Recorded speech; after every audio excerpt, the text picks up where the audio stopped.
Kita awali berita pertama, pemirsa hendak memperbaiki kabel listrik yang berada di atas plafon rumah milik warga. Seorang pekerja tersengat aliran listrik hingga terluka. Kini korban telah dievakuasi petugas PMI dan warga ke rumah sakit. Ishak, 55 tahun, warga Jalan Lawang Kidul, Kecamatan Ilir Timur 2, Palembang, dievakuasi saat dirinya tersengat aliran listrik di plafon rumah seorang warga. Korban yang saat itu hendak melakukan perbaikan listrik di rumah salah satu warga di Jalan Seniman Amri Yahya, Kelurahan 15 Ulu, Kecamatan Jakabaring, Palembang. Tiba-tiba tersengat kabel listrik dan terpental hingga mengenai kaca. Mendengar suara keras di atas plafon, beberapa rekan korban yang berada di lokasi kejadian tersebut bergegas naik ke plafon dan mendapati korban telah terluka di kepala dengan kondisi lemas.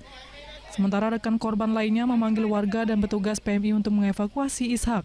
Menurut salah satu rekan korban yang di rumah tersebut, kalau korban tersengat listrik saat hendak memindahkan beberapa aluminium yang ada di atas dan mengenai kabel listrik yang hendak diperbaiki korban. Ya, itu waktu pas setrum itu, aku tuh sempat terkejut, ya kedengaran kalau ada api, langsung naik, dia mau minta tolong, masih sempat minta tolong, ya aku tuh kejar naik, tahan dia, ini dikit ya.